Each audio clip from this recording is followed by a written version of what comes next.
Man, oh man, it's been a little while. It's been a little while. Oh, I know people are like, what's going on? Blah, blah, blah, blah, blah.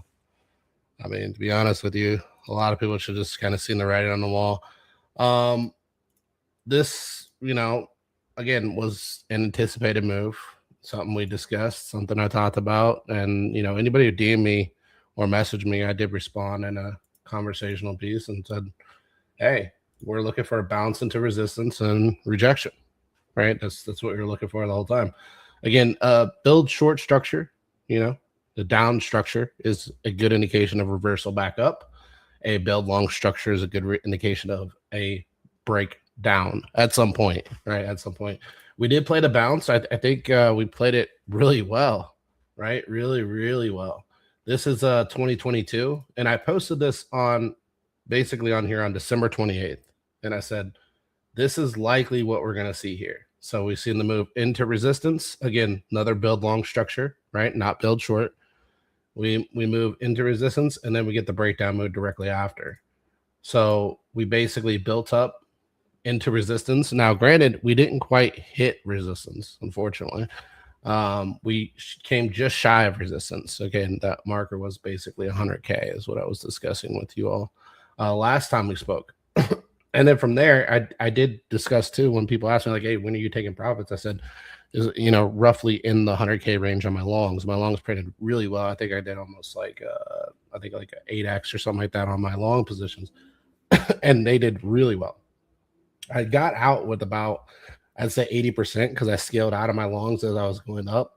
I did eat about 20% to the downside and got liquidated on that 20%, but it's not a big deal. I didn't lose much at all in comparison to what I won on that move. Just obviously reaching for a little more, scaling out slowly as we went up. And the expectations were, ideally that we would get into that breakout, into that breakdown position. This right here was my post right here also on December 22nd, where I was showing that this is likely going to push up toward the high before it comes back down to the low. And you can see right here where I was showing the high end resistance to the low end support. And you'll see today, we'll discuss it on the charts, kind of where that support is and where that resistance is. Am I playing Roblox? I don't see where Roblox is on my computer, but no, I'm not playing Roblox. So you got your low, high, low, low, high, high, high, low, and then low, high. So with that being said, that's kind of what we ran into on the charts. We'll discuss it, like I said, in just a moment. And this was more or less the discussion that I was basically showing people here that was going to kind of play out, right? And I did highlight the range that you wanted to look for Bitcoin support and the resistance both. Support obviously being all the way down here, resistance obviously being up here. And then if you pull up the chart here and you take a look at the chart and you run it on, again, on the monthly, I think the monthly is just the easiest time frame for most people to understand. You'll see basically from my discussion, they basically pushed into the high, right? A swing long into roughly a swing short. So this is why you wanted to scale out of this position, and why I said, like, if you wanted to be bullish, you had to flip this range, right? You had to flip this yellow range right here. It's roughly about 103K is that yellow range. If you weren't able to flip this range, then it wasn't going to turn bullish. You had resistance all the way down. You have support all the way down, and now you're sitting on support. So you're catching a bid slowly off of the support range. I think we came down to hit roughly about 76-ish. Can the market go deeper? We'll discuss that too. What is the market direction overall? So just like this move here, a lot of people are going to be talking about this occurring. It's not the same situation as this. It likely won't play out like this, like most people are anticipating, but I will show you what's likely, right? We'll discuss what is likely, because I think that's kind of more important than, discussing 30K, 20K, whatever, right? Give me $100, please. Yeah. So if we look at it overall, you basically got a structure that's been pretty much stopped out, right? So you had 1, 2, 3, 4, 5 months before you broke down. 1, 2, 3, 4, 5. And then you had the breakdown on the 6th month.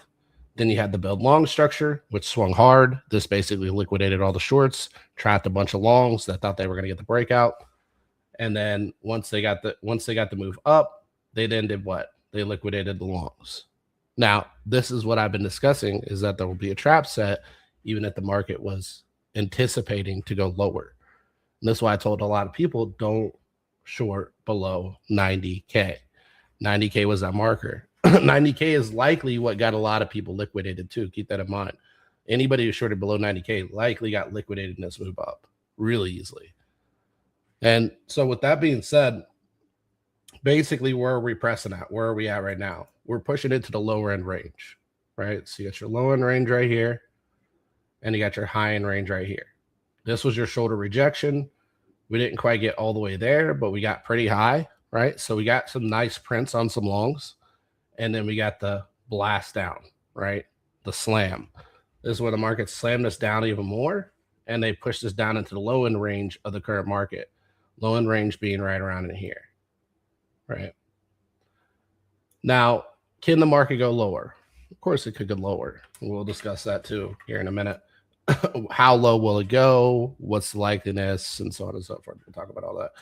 You have 1, 2, 3, 4, 5, 6, 7, 8 months of consolidation in this range. It's going to be, in my opinion, very difficult to break below this range. I know a lot of people are going to be reaching, telling you 30K, 20K. They're going to be telling you you're going to fill all this gap. No, it's very unlikely. This gap to me is very much like this gap right here, right? And you can say that this filled that, but this happened before this drop, right?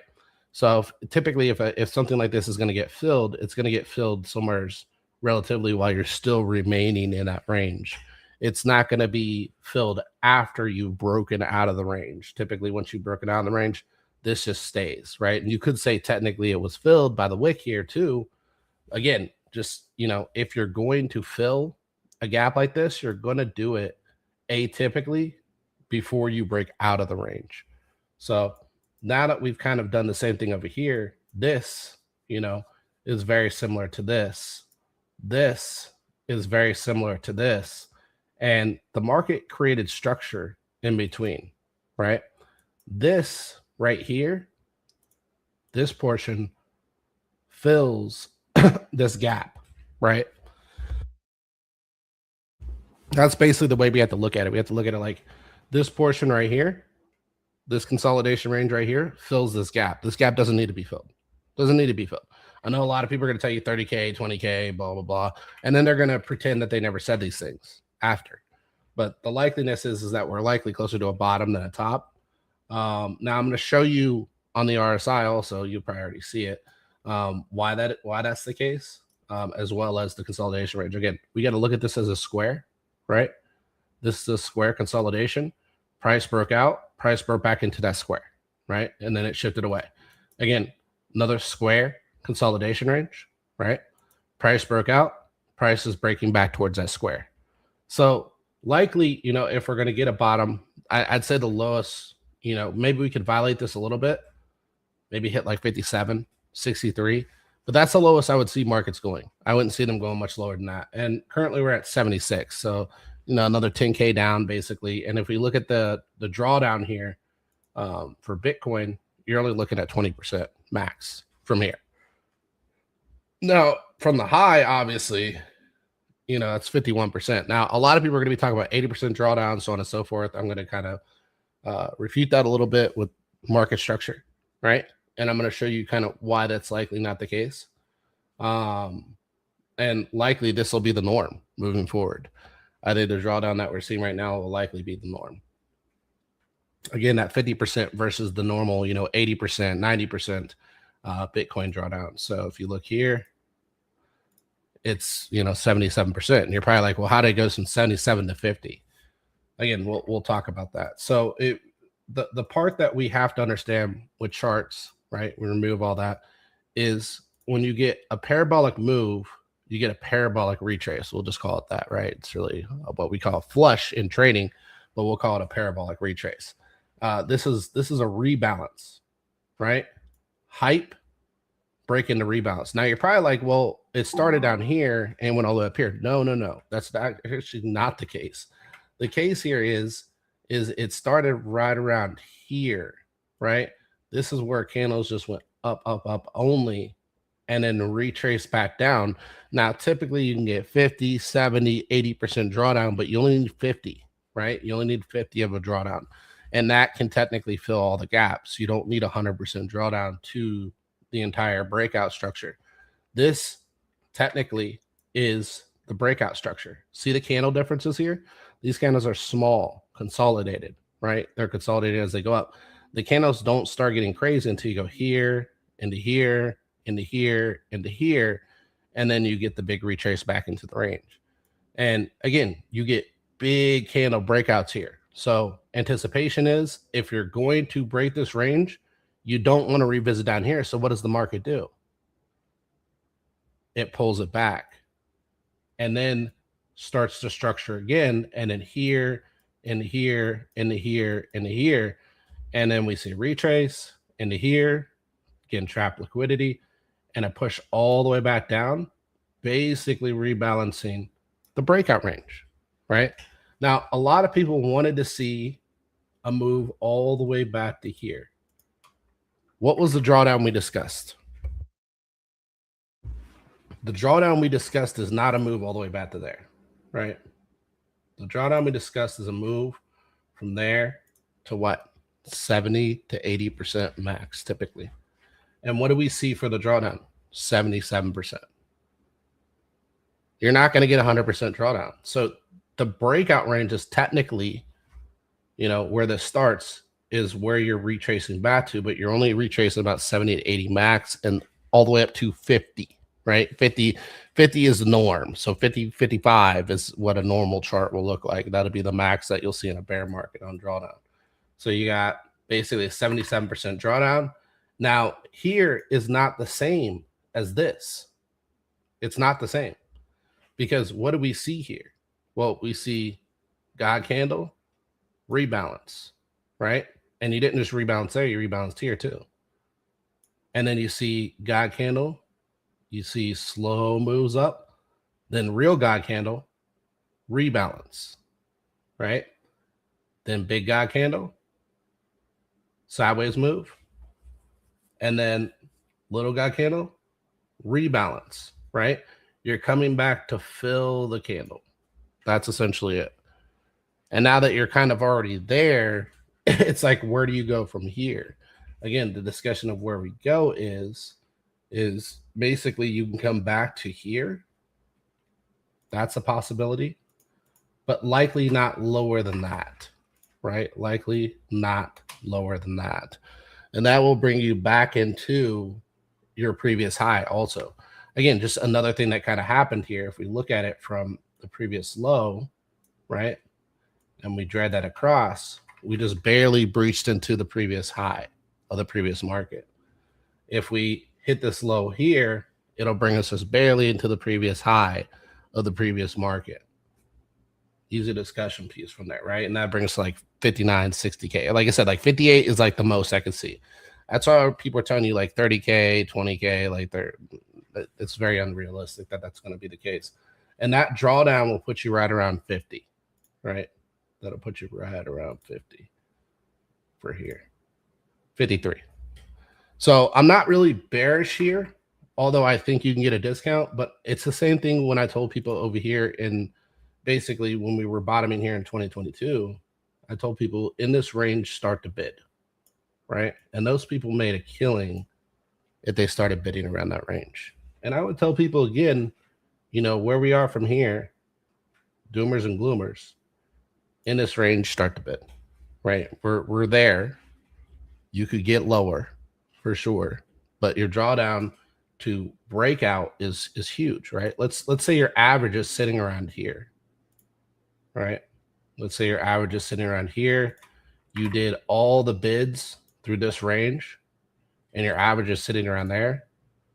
Your upside through that was 435%. And I'm giving you the high average. I'm not giving you the medium average, because if you bid down, your average should technically be around there, right? Which would try to put you closer to 500% gains. So basically, we're kind of in that same scenario right now where if you just, and I'm not saying go all in, but you have to have the mindset of whatever money I put in could sit there. That's the way you have to look at it, because you're likely going to be sideways for some time, right? And then as that sideways kind of plays, eventually you'll get that market breakout, and this will start to occur further up. This scenario right here, in addition to that, too, if we look at the monthly, this is huge. This is something I was looking at. We never got the parabolic market move here, right? We missed the high by a lot, 1, 2, 3 tries, and continued to reject up here, right? Reject up here. So this was actually a bear div forming at the high. I missed this, completely missed it, but I did play the bounce beautifully. That did work out for me. And sometimes you have to do that, right? Sometimes you miss a move. You gotta take the bounce if you miss the move. So obviously missed the move up here to the dump, and then took the bounce, made up a lot of that loss. And basically, now we're diving back down, and I'll be able to get a discount range where I can bid in again. So if you look at RSI, something else that's kind of matching here, right? RSI kind of matching. You're very close, to bottom of market. Now, I wouldn't take RSI and angle it technically. I would just take it flat and try and find where it hits all this and say, like, if you want a really good bid range, let RSI come into this green line, right? Let RSI come to that green line. And you'll see here, like, we're not even going to look at the chart. We're just going to kind of put some markers here, right? So here to here and here to here. And then we're going to open the chart, and you'll see these kind of signified the low, right? The puke into the low, into the breakout range until you broke out over here. And that was from both sides of your bottoming range. And then over here again, and keep in mind, if you say you bought high here and you're over here, even if you bought high there, your upside potential was still, roughly about 977%. So even if you bought just before the puke, you still had a lot of upside here.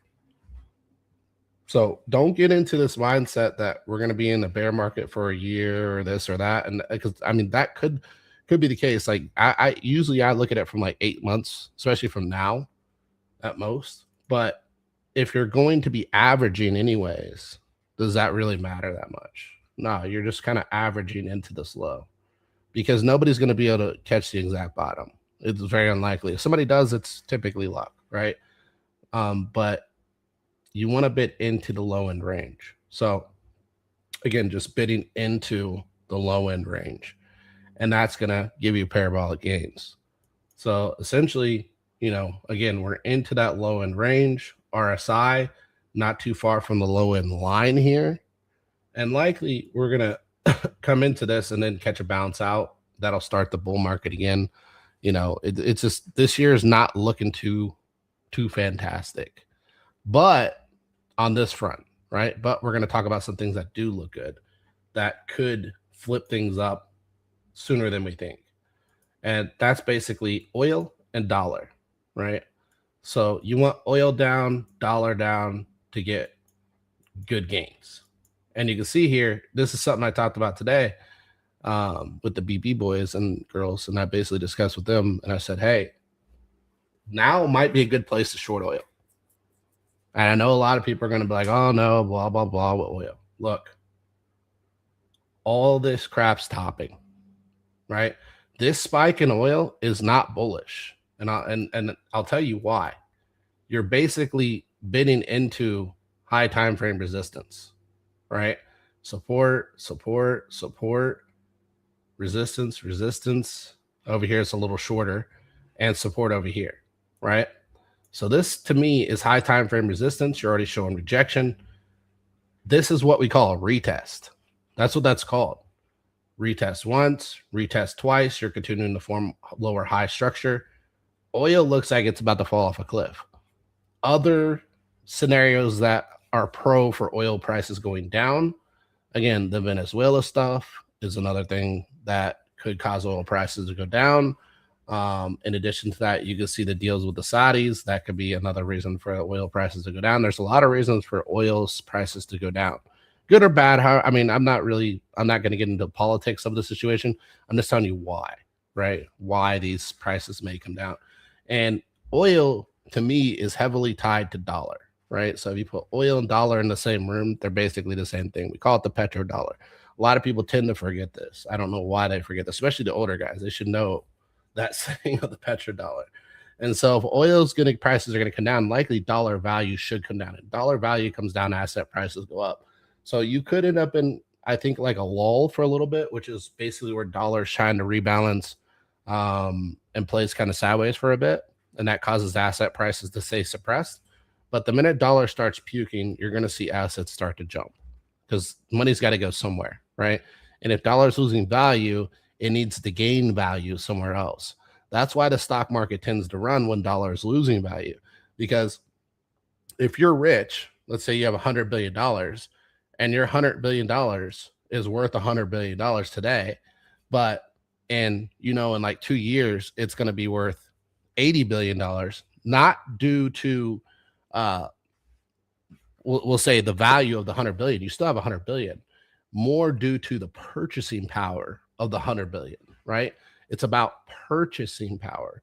And if your purchasing power goes down, then guess what? Your value of your dollars go down. And so how a lot of rich people offset purchasing power decreasing is they typically buy assets, right? Which increase. So $100 billion goes to $120 billion.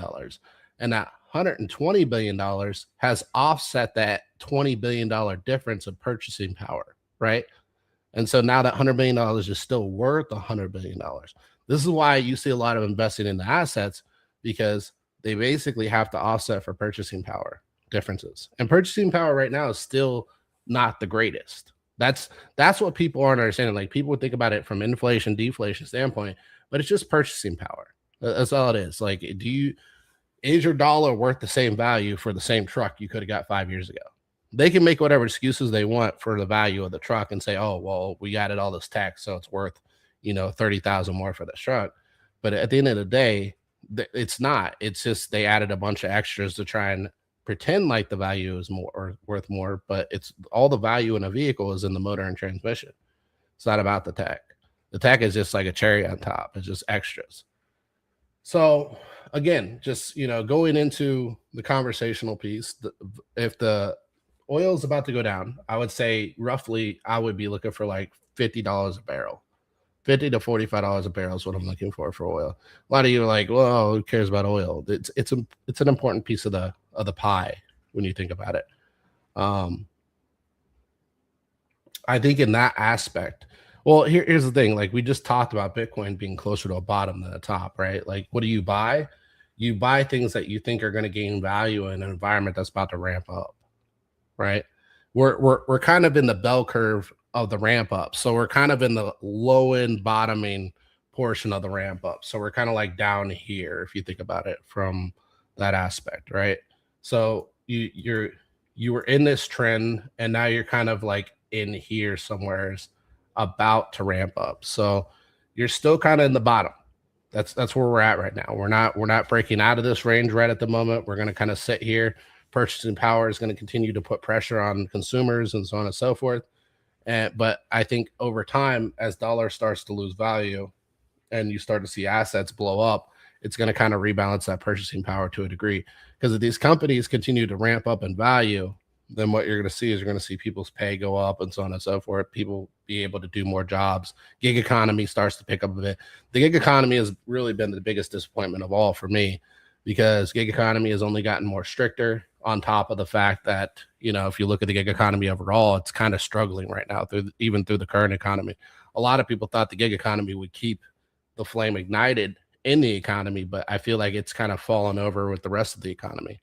So it kind of sucks. And when I say gig economy, for those who know or don't know, talking about like your Ubers, your Lyfts, all those side gig economies. Those are even suffering in the current economy right now. The economy is not as great as people think it is. Like, it looks great on paper, but consumer wise, it's not that great for consumers. Um, so again, dollar wise, let's discuss dollar. So it's usually like a 10-year average, right? For dollar. So we can see right here, reach your peak, you fall over, 1986 collapse, bottoming structure, move back in, right? And then we move into the 2000, right? You get your 2000 collapse, which happens right over here, .com bubble, boom, come back down, 2008 collapse at the low, boom, come back up, 2022 collapse right over here. I mean, it's almost timed perfectly for decades. You get your 2022 collapse, and then you get your roll down right here, right? I think the dollar is going to lose significant value in the coming years, like big time. Not great for the dollar, not great for purchasing power, but eventually this thing's going to bottom, and we're going to get a 2008 style type situation. So just keep that in mind, right? Like, I honestly think things are going to get worse before they get better. I'm really in that boat at this point. And I don't mean like asset wise, right? Like I'm positive on assets, because if the dollar is going to lose value, assets are going to gain value. So the only way to beat the current purchasing power issue is to come in and be asset heavy, right? Or look for assets to buy. We'll talk about assets to buy too. We'll get into that discussion. But I'm just trying to explain the overall and kind of my thought process, so everybody kind of gets on the same page here. I think dollar coming down is really good for assets, but really bad for consumers. So again, the only offset is to purchase assets. Pepe, AVAX. Yeah, well, I never really saw the point in AVAX, to be honest with you. Near, I would say you're closer to a bottom than a top, to be honest with you. Like, if you've already held to this point, it's not going to hurt to hold more. And we'll take a look at those charts too. I'll throw those charts up and we'll take a look at them and see where they're at. And then I'll kind of give you a better gauge on that. I haven't looked at AVAX or NEAR in a while. So, and I'll take a look at Pepe. I think a lot of these meme coins, they eventually bottom at a certain point, and then they get these little small rallies here and there. They give you, like, I would call them almost exit pumps. Take those opportunities when they come. Yeah, for sure. Yeah, we'll talk about it. All of them here shortly. But yeah, Dixie looks like it wants to come down big. Like I said, oil is hitting into resistance, in my opinion, meaning that it's likely to come down big. Oil, $50 a barrel. Dixie, I think, like, going into this next year, we'll probably see 88 cents on the dollar. That's how much purchasing power you're going to lose. The purchasing power is going to get bad. And I think that's why metals ran, but I'm also bearish on metals right now. I'm very bearish on metals. I think gold, like, is the most obvious top, right? I mean, you got a pretty much a blow off top move right here, and then you're starting to cool down from that, and likely you're going to cool down into this range. And you can see here, here's this fractals from here, right? You cool down into a range, and then eventually metals just lose steam. That's atypical of metals. So, like, I think, like, this is kind of the scenario that we're running into right now with metals. And then even silver, I was looking at that earlier today too, and silver looks, that one looks rough.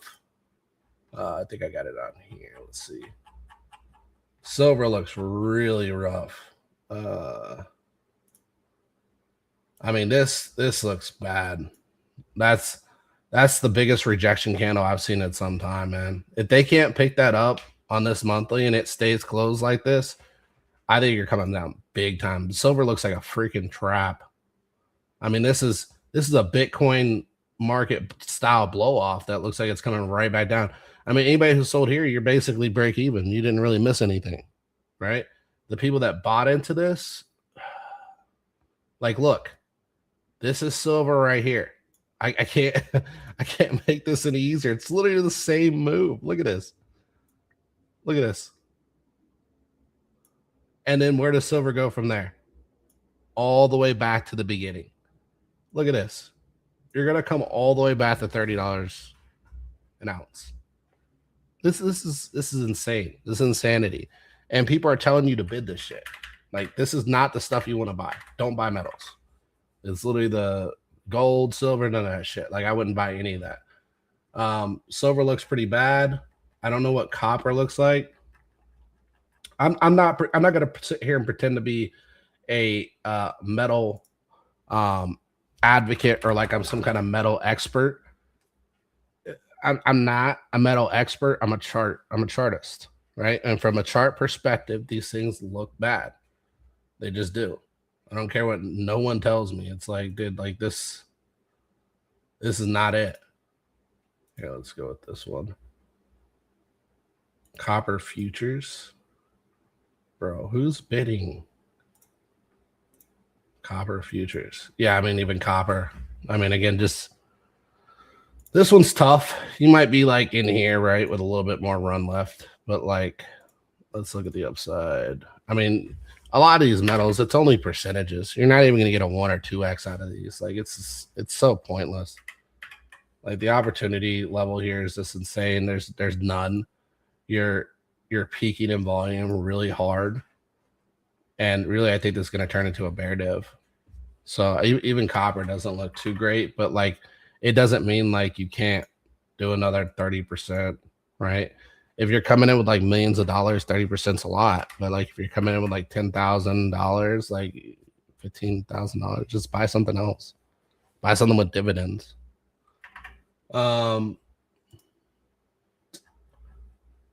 This is kind of my thought process with NEO right now. I think EVs are suffering pretty hard. Not gonna lie, like a lot of these EVs look like shit. Somebody asked me about Tesla today. I think it's bad. I think Tesla's bad. Hopefully I don't get throttled on X for saying that. But you got 1, 2, 3, 4 months of rejection here. I'll show you the same pattern here. Here's Bitcoin, right? Same exact pattern. 1, 2, 3, 4. Fifth month, you just puked. You get a nice little rally and then you puke again, right? That's exactly what Tesla looks like right now. Same as that pattern right here. Solana, I think, is close to a bottom. This is just me a little bit. I think like the lowest you're gonna go, to be honest with you, this is what everybody's thought process is, but really in reality, I think like bottom of wick candle here to, at most it's gonna be right here. So I'm thinking like $80 roughly for Solana, and you can see it too on RSI here. You're basically bottoming in the same range. Now, if you break this RSI, you could definitely go deeper. And a lot of people are looking for a gap fill in here, right? But I don't know that you get a consolidation there. It's just hard to say. It's hard to say. I would say like you can begin bids around 80. Let this thing kind of consolidate. I think it's going to bounce. A lot of people are going to get hyped, and then it's going to run to the downside. So I think like it's like a cup, right? And then boom, something like that. That's what I'm looking for right now. I'm not looking for anything crazy. And then so likely to get a bounce up, retest the low just like oil did. I'll show you the same scenario here on oil. Basically, oil broke down, right? Big puke, broke out, retested, broke down, broke out, retested, but it's going to ultimately end up here. That's where oil is going to ultimately end up. So if oil did that, you know, it's likely Solana could do that too. Solana could sit there and play around for a little bit before it actually breaks down, consolidates this range, and then breaks down into this range. That would not be a bad thing, right? Now, if it played between here, then it could break down to like right here, right? If it played between here. But if it plays up here, it's likely going to bottom somewhere around here. RSI is already looking a little, you know, bottomy there. So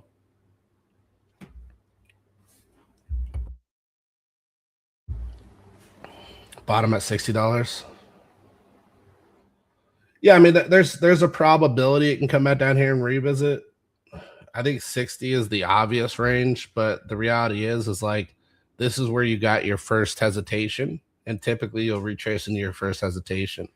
You don't necessarily have to gap fill because you already had prior price action to the breakout range, right? Which is all this over here. The only crappy thing about Solana is this, right? And this looks just like ETH. Like these things like go hand in hand. Like everybody memed ETH, but the reality is look at the top. Boom, right? Look at Solana. Same exact top. None of them broke out. None of them broke out. You could say, oh, it broke higher. That doesn't matter. It's a wick. Right. And that was with the president talking about it. Like, and dropping a meme coin. Like that's the best you could do.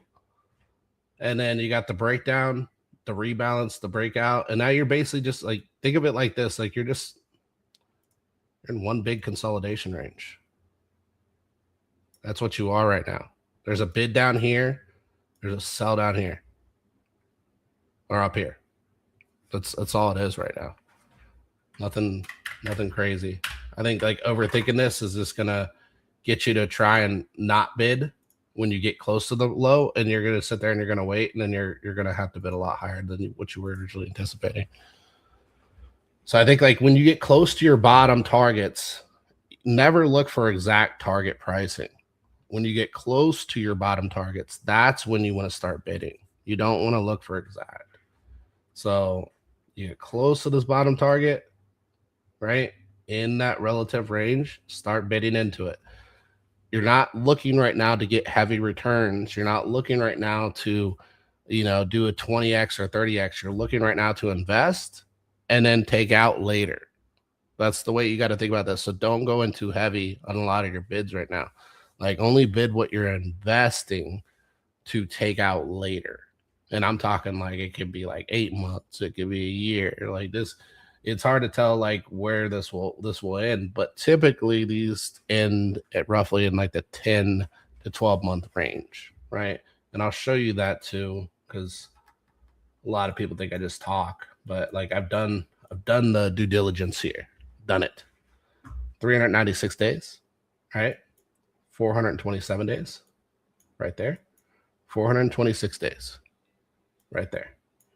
And I'm assuming, right? Makes an ass out of me and you. Assuming 426 days. So if there's 396 days in a year, then roughly from the Pico top, it could be, 8 months to 12 months, or to a year and 2 months. But the hard part is gauging exactly where the top occurs, right? So I gauge it typically off the peak, right? Peak in the peak. Should have probably dropped in the white candle, but I put it over here. And then to trough. That's typically how I'm gauging these. And so let's say our peak, was relatively over here in October. And then we go to trough. Or we can gauge this from the first month we broke out, right here, which would be July of 2025. 1, 2, 3, 4, 5, 6, 7, 8 months in. If we're 8 months in from the top here, right? This was technically the top. If we're 8 months in, we likely are near a bottom for most things, right? Most assets in crypto. I'm talking about crypto specifically, obviously, right? We already went over dollar and oil, and we'll talk about some stocks too. Oh, the bottom range of which one? Of Solana? Sorry, I don't know why this thing flips this way. Let me see. I don't think I could flip the phone thing. Sorry about that. Solana would be relatively around $80 is my thought process with Solana. So it'll either be 80, and then if it breaks lower and other people are right and I'm wrong, then it'll be, relatively around the screen range right here, about 50. So could be 62. Could come in that way. But I think if you break down this range, you're gonna dip into this 50 range if you break this range. I think you'll dip into it at minimum. So like you could set bid orders there, right? You could set them at like I do like 90, 100, right? I mean 102 isn't bad either.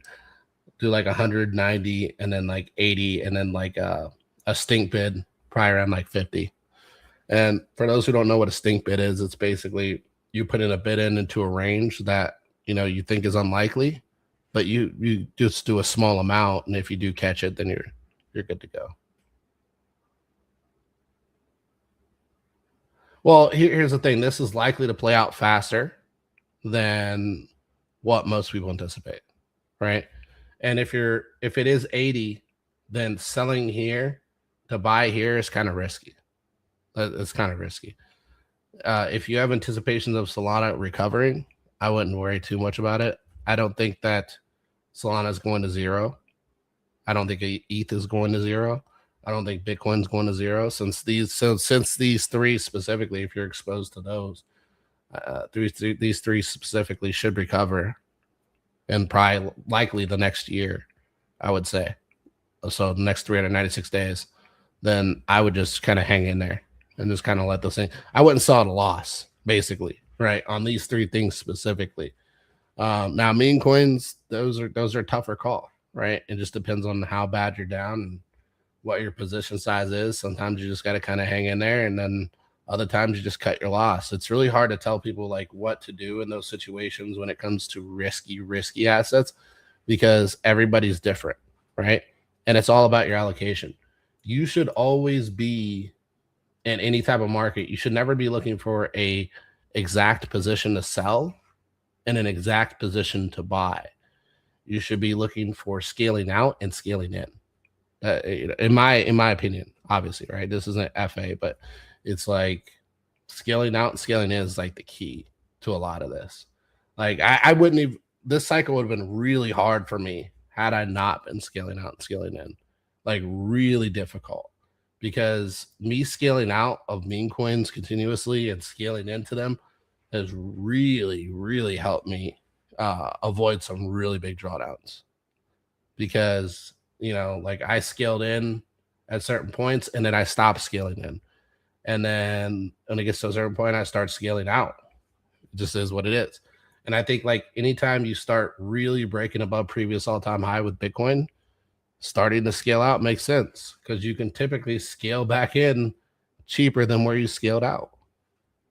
I mean, almost every single time it's been like that. I mean, if you basically scaled in from, all the way up to breakout and then let this thing kind of run, you could have easily gotten back in below that point. I'm not saying sell everything here. Scaling in is putting in like, 10, 10, 10, 10, 10, 10, 10 until you're at 100% scaled in. And then scaling out is just, scaling out 12, 24, 36. And just keep scaling out. Oh, drop down. All right. Maybe scale out a little bit there. Oh, goes back up, scale out again. And then at a certain point, when you get back below your average, which should be pretty high, you start to scale back in. That's the ideal way to play this. And you should be doing the same thing with meme coins at this point. There is no buy and hold and shit anymore. Like it's the PvP has proven that, right? The PvP in this market has proven that. And that PvP has made me very sketch about holding anything. So I just scale in, scale out. And I've been very much more on the aspect of taking leverage, but more leverage on stocks, right? Stocks are just way too easy to take leverage on. Whereas like with crypto, it's a tough one, right? I feel like I got the soul long right. I did really well on that, but I think that was an obvious play. And a lot of people probably don't think it's very obvious, but the reality is, to me, it was obvious. You had a flush, you were building long, you're looking to go swing high to liquidate late shorts, and then you're going to dump. Take profit as you start to pump from that basic flush move. That's all it is. And even this flush, like this is a dangerous place to take shorts, because if the market maker wants to, and this could happen, right? They can rinse you again before they come back down and finalize this market. So you have to be really cautious right now with trying to take leverage, unless you're taking leverage in the right direction. And what is the right direction? Well, if you're at resistance, you should not be shorting into resistance, right? You should be shorting into, resistance. You should not be shorting into support. You should be shorting into resistance, right? You're currently at support. Support means you're above the line, right? Resistance means you're below the line. And when you're coming into, it's short. When you're coming down to, right? When you're going up to, it's short. When you're going down to, it's long. So this to me is a better odd scenario to long than a short, but you're looking to take profits along the way as it starts to pump, if it starts to pump. But right now, I would say to cut a short here does not make sense, right? Does not make sense. You're in the resistance range, not a place to short. And then on top of that, too, your RSI is very much probably bottomed, right? You're pushing into that low. You still have some downside you could see here, a little bit. But the reality is like if we're looking at previous cycle, this cycle, and this medium cycle, you're a little bit higher. So if they want to, they could pump and dump this again, and that'll wreck leverage. For now, what I would do is like I would be spot crypto, averaging down, and then for stocks, I'm going to look for plays to kind of play into. The Rivian play was almost perfect. And I had this up well before, and the people, because Bitcoin, they know this. I posted this down in this range, took longs around 1289. That's where the longs literal bottom tick, because I was playing off of the trend, right? They ran it all the way up to the high. Again, the flush move, right? Rebalance the flush, come back down to trend, likely going to play high again. I thought they would hold up here. I'm not going to lie. Like, I'm not going to be like, hey, I knew this perfectly. I didn't take longs here, but I kind of thought maybe I should, but I didn't. I was kind of waiting this out, and then they puked below the range. And now I'm like, okay, if I long, it has to be from this. It has to be from this. I cannot long at this point. I got to let this thing draw down more, because it's going to cause the sellers of those longs to start puking those positions, right? They're going to sell them for much cheaper, and then I can get them for really cheap, basically full reset on my long side positions. So for now, it's pulling back down. I know people were asking me about possibly rolling these longs. Yeah, I mean, rolling longs involves selling them and buying new ones. You're already at this point, and to give you longer dated, right? Your drawdown has to be crazy if you did any longs up here. But if you did longs basically where I got in, you're still in the green. You could technically sell these and buy them cheaper, in my opinion. But you should still be in the green. You shouldn't be at any loss if you got in when I got in. So, overall, I would say if you look at Rivian, it's looking pretty positive price action wise. You're basically coming out of the low. You're breaking out. You're not going to get super bulled up until you get above the 50. We've talked about this many times. You need to get above the 50 to get super bulled up. So if you're just looking for a buy, keep this on your watch list, but wait until you break above the 50, right? If you're looking to just bid for a long-term port, I would just wait until it breaks above the 50. I wouldn't bother with it until then. Right now, we're kind of playing with fire, taking leverage positions on it. But, it's one of those things that's been pretty fun. It's been a breakout. You take leverage, you take the profits, you break down, break out again, take leverage, take the profits, come out down. And then, hopefully we continue to keep getting this build long structure, because this is allowing me to accumulate a lot of cash. And then eventually I'm going to buy into the stock with the cash that I've earned from these short or from these long side positions. And then I'm going to hold those for a long-term port, because I think Rivian's a good company. I think overall it's a good company, has some good deals with Amazon and everything else. I've talked about it many times on stream. And I think overall it's a good company. Lucid, on the other hand, has been the biggest disappointment of all. I've lost a ton of money on this stock because I've only been bidding spot, and I'm absolutely wrecked on this position. I mean, nothing too crazy. I've just been averaging down basically since over here. But, man, this has been the roughest stock I've been in. I just really hope they do something with this. I really hope that you got Saudi bids that makes you feel bullish, but it's been a rough one. It's been a rough one. Rivian's definitely the better of the two. I think, like, if you're looking for, I won't say the next Tesla, because I hate comparing car companies to car companies, But Rivian definitely has the better commercial deals, in my opinion. They have the deals with Amazon and other companies. On top of, they've also got a lot of good retail sales. I feel like retail loves their cars. They are nearly break even on their cars with the sales, but that's a good thing. It's a good thing for consumers, right? They're not trying to basically bend you backwards and take everything you got as a car company. They're trying to literally give you at cost cars, and they've been like that for some time. I mean, hopefully they start becoming a much more profitable company. But I mean, consumers do like this car.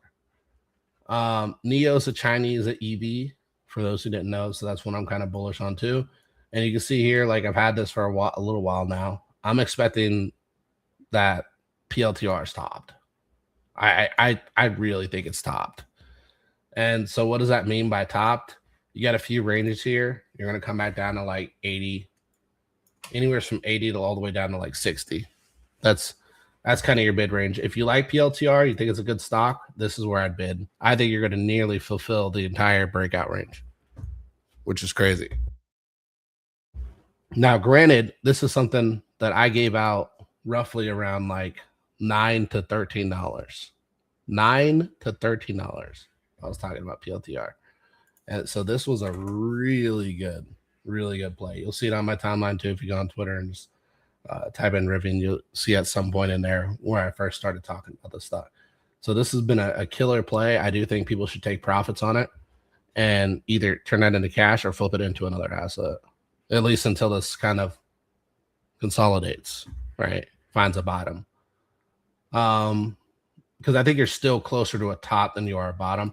And you can see the sell-off here has been huge. There's been, I mean, 86 to 96. That's why I tell people, I'm like, sell when you get from 86 to 96 on RSI.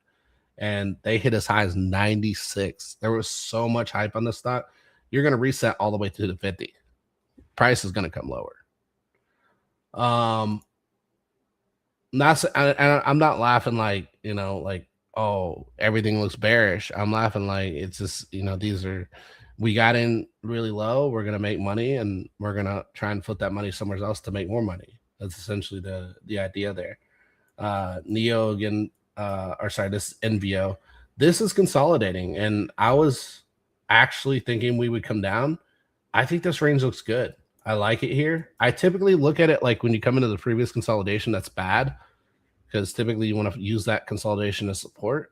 But you are catching a bid here. You're also bottomed on the RSI, which is kind of crazy. You have a heavy spike in volume. I think Novo Nordisk is bottomed, bro. Like I'm at that point. I don't think that this is the case anymore. I think you're going to consolidate, and you can see I did give two scenarios here, right?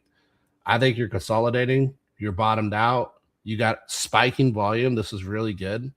All right, spiking volume is really good when you're coming into a puke. We did the same thing over here on Bitcoin, just as an example.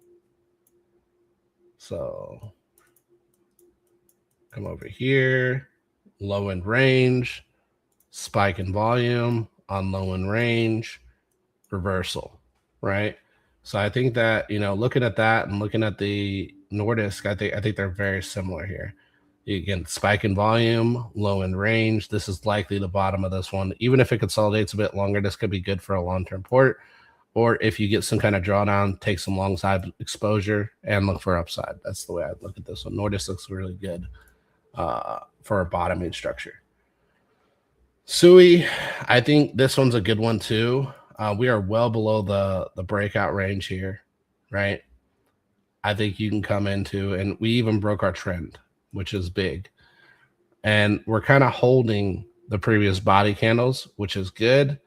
But I think it's going to be a trap move. There's a good chance they could push this back up and then run it back down. And I think this is where you're going to consolidate right down here. Not saying you couldn't bid into it here, but it's 50% drawdown if it does.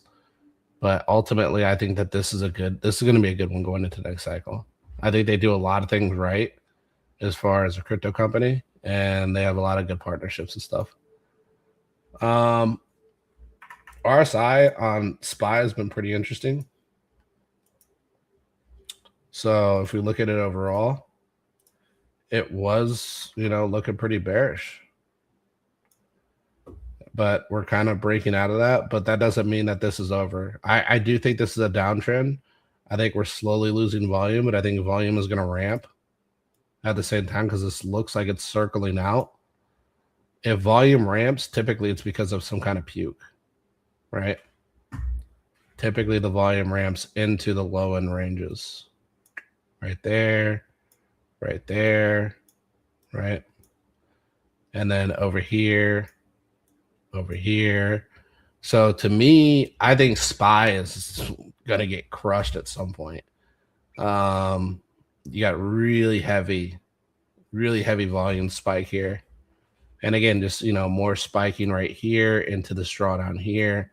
It's very obvious when you start to get these spikes, there's a heavy and heavier bid coming, and sell. There's a heavier and heavier sell coming. The volume ramps are not because of steady flow. They're because of typical exiting. Usually you'll see a lot of volume ramping when you're going into bottoms or lows or puking more often than you'll see volume ramping at a high. So always keep that in mind too. It's really good alpha for that part of the conversation. Where you look at copper. Something I keep an eye on, but not bidding yet. I think volume is nearly dead on Workhorse, but you've been down here for so long. If you can hold an uptrend here, swing long, you're looking good. You could get a nice little spike, right? Like this. But I think at some point, this spike is going to get rebalanced, right?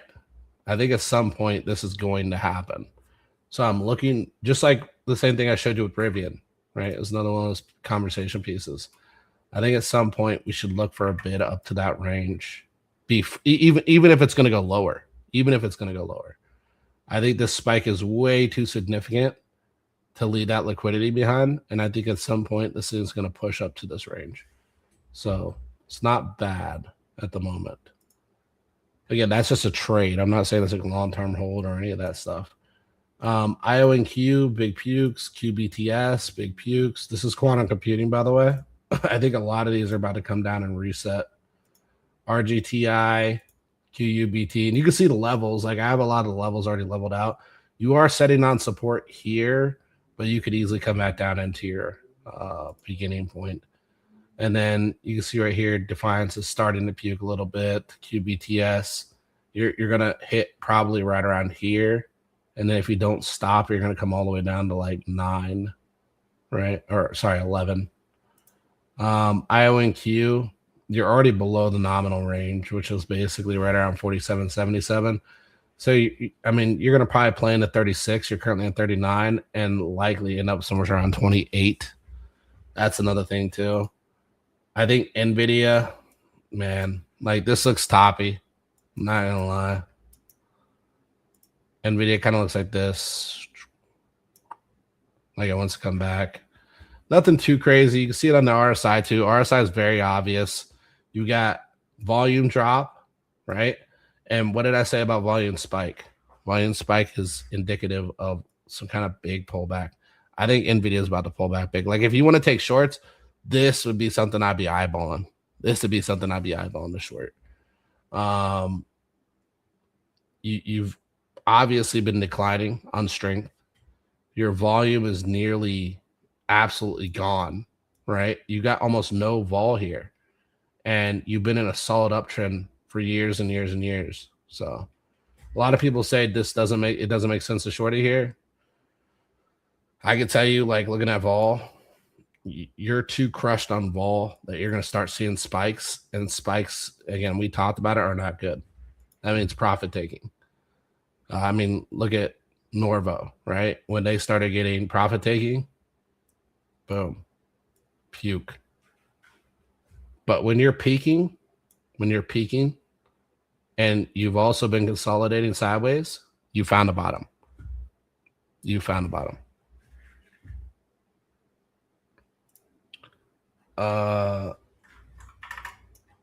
This one I think is going to take a dump too. Zion's. This is a bank. United Healthcare. Now, granted, keep in mind too, I want you to understand this because this is important to understand. all the things that are happening with healthcare right now are going to dramatically reduce the value of these stock companies. United Healthcare Group is going to get absolutely blown the hell out. Anything in the medical field is going to get blown out. And you're probably like, why? And I can tell you it's because of the health subsidies.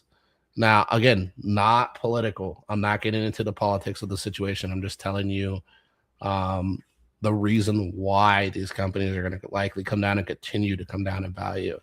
Because if they don't have those subsidies, their value to the investor is not as high as they claim it to be. And that's why you're seeing these big pukes kind of going into all of this.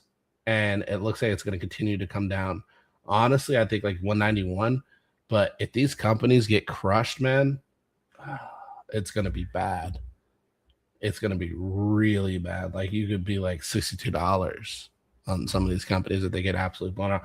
I don't know if people are investing in these, but typically you'll see them sometimes in your 401k and stuff.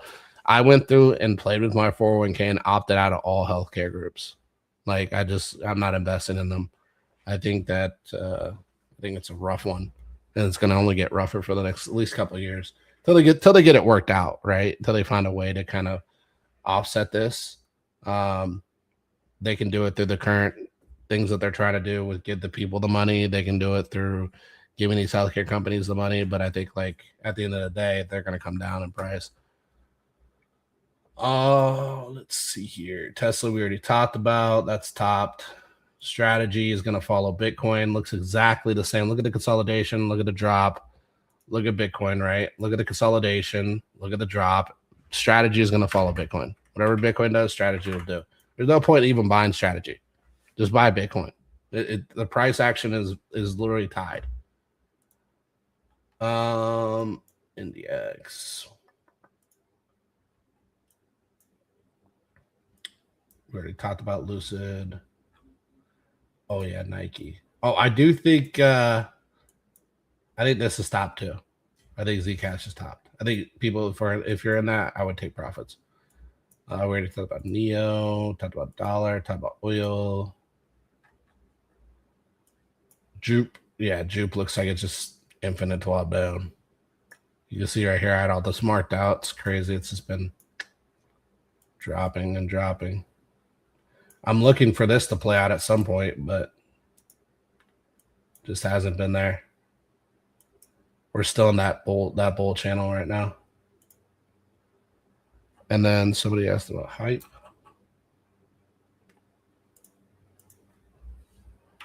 I thought I had a hype thing on here, but guess not. Oh, I did. Okay.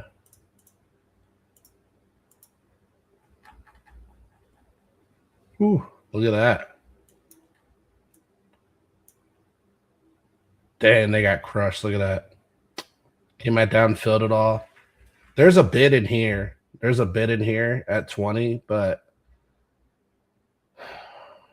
it just all depends. It all depends on this one. It looks like Jelly. Let me find that real quick.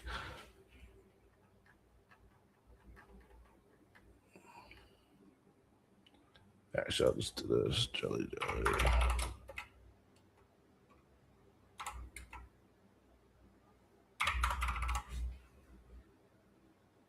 Oh.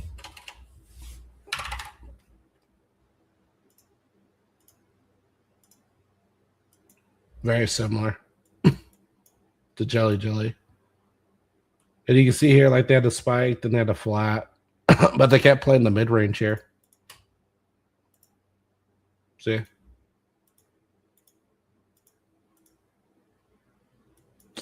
Yeah, it's a hard one. I'd say, above the mid-range, you're not bad.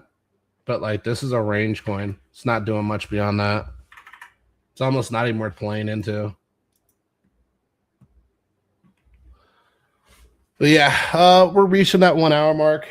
I do have things I got to get to, but I wanted to hop on here since I just got home today and chat with you all. I hope this helps you guys get a better gauge on the market, at least for now. Again, nothing to be too fearful. I think we're closer to a bottom than a top. Maybe a 10-20% more drawdown on Bitcoin. SPY is looking a little tricky. Might get a little bearish there. Nvidia is looking a little tricky at the moment. Dollar looks like, it's going to be coming down for quite some time. U.S. oil also looks like its prices are going to come down on the barrel. So, again, I think that bottoming price is around like 50 a barrel, roughly. That should bring asset prices up too, because delivery fees will go down, so on and so forth. The cost of delivery will go down. So, yeah, I hope this gives everybody a better gauge. Sorry, I've been MIA for a while, but we'll try to make these more regular for you all. And I appreciate everybody who showed up and came through. And I hope you all have a great rest of your week. And I'll see you guys later.